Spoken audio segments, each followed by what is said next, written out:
All right, everyone. Good morning, good afternoon, whatever time it is for you guys and girls. Today's the day. We're going to try to make some serious money at the scrapyard, so I'll take you guys over there. Currently working on cleaning out the garage. I have to get rid of a lot of this stuff, move it over. This door is eventually going to come out here. Let's see how jacked up this is. I'll mess that up. I don't think it's supposed to do that. Yeah, well, that's why I get new garage doors. So we got some metal to take apart here quickly, and we're going to make a run to the metal yard and make some money. So what we're going to take over most definitely is some of these copper aluminum radiators, which we're going to quickly cut apart. I got to remove off the end caps. Going to make a little bit of money from that. This one's actually fairly heavy. Look how thick that one is compared to this one. Look at that. Difference between that and that. It's crazy, ain't it? You can see all the dust that's kind of floating around. So we're going to cut that off. These end pieces are going to end up in this guy, and that's where we're going to make a lot of money. Number 2 copper. So I don't really bring in copper too often. I am not a scrapper that has all these contracts with other people like HVAC or plumbers. So I don't really get a lot of good stuff quite too often. These are out of air conditioners. But yeah, we're going to take over that stuff, that is for sure. And we're going to definitely take over some of this wire. But let's cut these up quickly. Shouldn't take too long.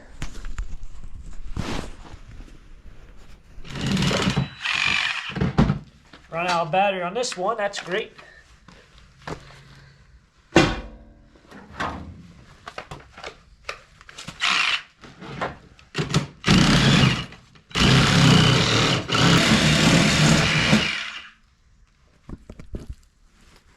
Now, one thing, if you're in the scrapping world and you cut off these copper aluminum radiators, if you cut it close enough to the edge, you can literally just poke them right out like that. Look how easy that was. See? Pops right out.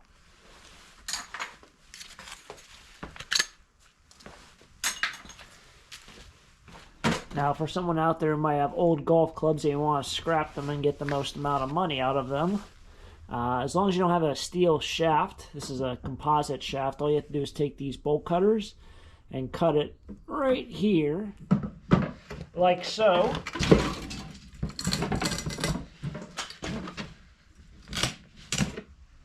And now, this one piece is considered clean die cast. So some people might think it goes as aluminum. It actually goes as clean die cast. Generally speaking, if it has a steel shaft, it will go as dirty die cast. Some scrapyards really don't care, but the composite stuff, for whatever reason, they take it as clean cast. And the only reason why I'm saying the composite stuff is the rest of that golf club shaft is actually built into the head of the golf club, right there at the right there where the two parts meet. So that will go as clean die cast. I'm not taking over clean die cast today because this scrapyard doesn't pay as much as the other ones for clean die cast, and I really don't have a 5-gallon bucket that's full. But yeah, not bad. Very, very easy hack there. All right, kind of a sad moment with this box. This is, see, it's all dirty and moldy and all that fun stuff. This is actually the last remaining box from that summer auction I went to, where I bought all the contents on that bottom 2 shelves in the basement. I should have really just asked the auctioneer if he would sell the contents of the basement once everyone was kind of cleared out and everyone was kind of done for the day. Should have came back the next day and just stockpiled, because I'm pretty sure all that stuff's in the trash. It's in the landfill. It's got to be. They probably called in a company to haul out everything. But there was still a lot of scrap left. But that was the last box from that purchase. My wire bucket's getting pretty full here. I'm really gonna, oh yeah, that's heavy. That might even be a record for that stuff. Going to try to keep adding more and more. See if this stuff is, yeah, we gotta process this a little bit.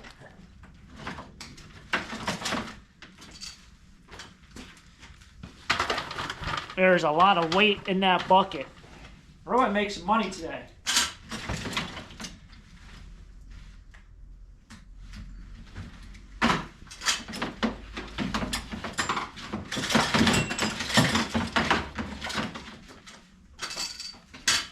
Certainly gonna make some money.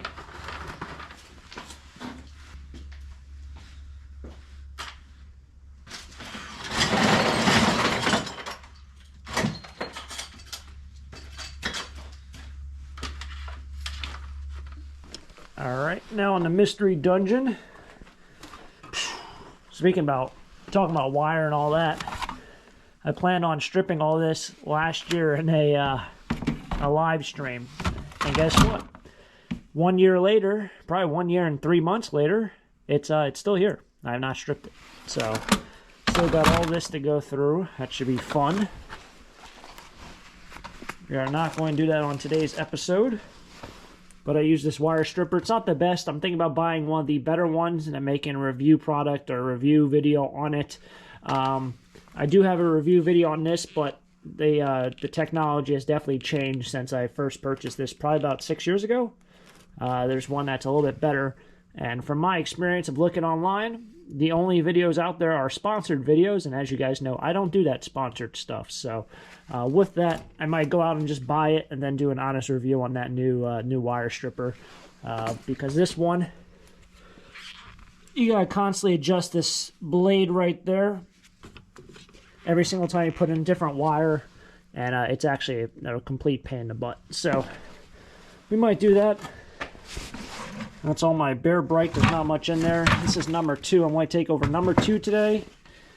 And then this is also just mixed stuff that didn't strip right. So because it didn't strip correctly, got tangled up or whatever, I decided the heck with it.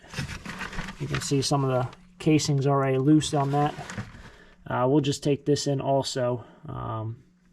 This stuff is mixed, but it'll just go as insulated wire. I can show you a little bit here. See, stuff like that. It kind of broke apart. It's braided wire. It's not good to cut open because sometimes you cut the wire and then it just becomes an all-out mess. But you can see the wire stripping machine jumped from there. It didn't cut anything for about 2 or 3 inches and then cut down there. And then didn't cut again, and it nicked that a couple times over there. The whole 9 yards. It's the joys of older technology, I guess. But we'll put this in the bucket. I guess I'll bring down this for number 2 wire.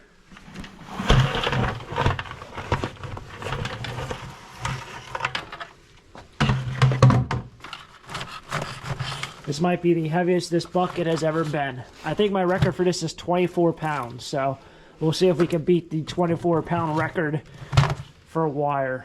I think we're going to. Kind of excited to see what we'll get. Really excited just to see what we'll get overall for everything. My record's $140 since I'm not bringing in brass. I don't think we'll get there, but we might. It'll be a fun day at the scrapyard finally to cash in. This is my brass pile. Not much in there. And I still gotta dump the other number 2 copper in there. Let's head over to the metal yard. Make some money. Alright, so my non-ferrous pile for today, what I can round up, I have all my insulated wire. That should be $1 per pound. I have 1, 2, 3 aluminum copper radiators. This is aluminum right here, and then I have my number 2 copper right there. And then obviously that's all steel from the last trash picking episode. Now let's head on over. I'm thinking like around $100. But I always get very confused. Like this better stuff adds up really quick. But I'm thinking around $100, maybe $100 to $120. We can hope. We can only hope. Gotta love it. Heading to the scrapyard now. Air conditioner. And what looks like maybe a air fryer. Uh-oh. Guess I'll have to put the air conditioner over there. Air fryer.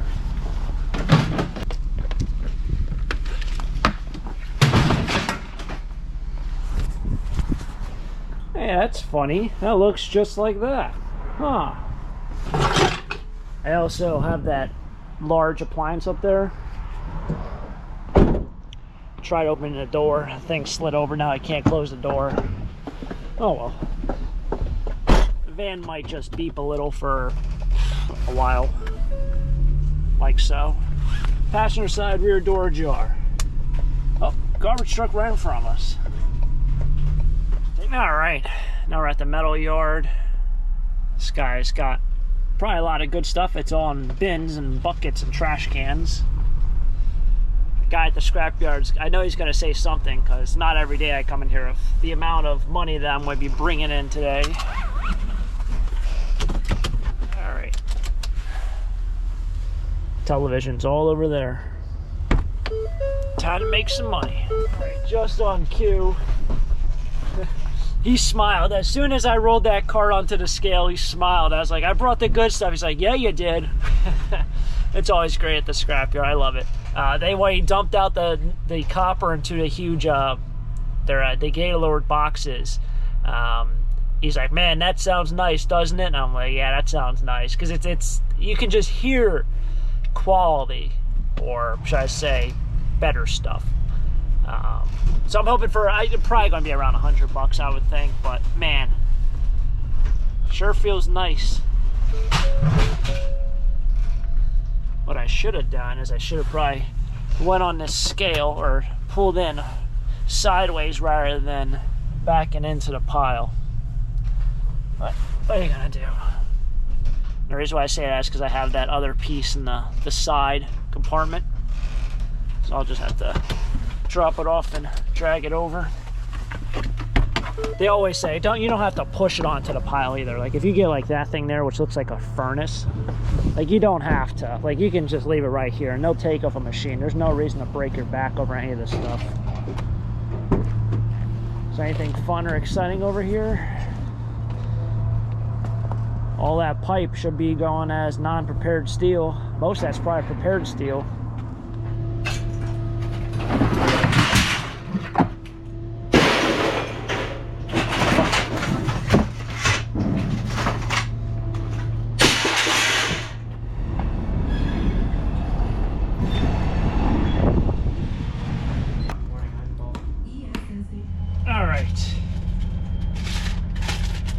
Well, monies, exciting monies, $114, pretty close to 100 to 120, which I think I guessed at one point in this video, along with all the other numbers I've given off.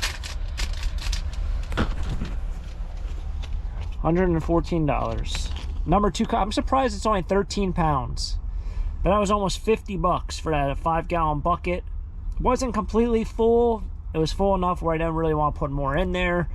The larger pieces and the oddball air conditioner pieces really mess you up in terms of how to fill up a bucket. No different than filling up a van. Oddball pieces really mess up your stacking abilities. Aluminum radiators, aluminum copper radiators, $13.30. The wire, 30 pounds. That might be a new record. That in fact is a new record. I've never remember seeing anything over 25 pounds. Definitely not 30 pounds. And then a couple oddball other stuffs, light iron and sheet aluminum. It all came out to $114. So sadly, we didn't break our record. I think if I brought over every single thing I had in the garage, we would have got there.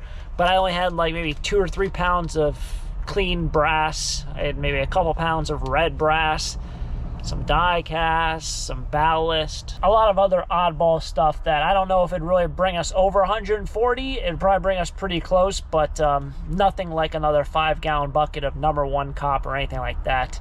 But it was fun nonetheless. It was fun to get to the scrapyard, clean up the garage, because I am getting new garage doors within the next couple days. We were scheduled to get them tomorrow morning, and because of that I wanted to clean up today, but I got a phone call that we are expecting snow, and because of that snowstorm I won't be able to get garage doors for a couple more days.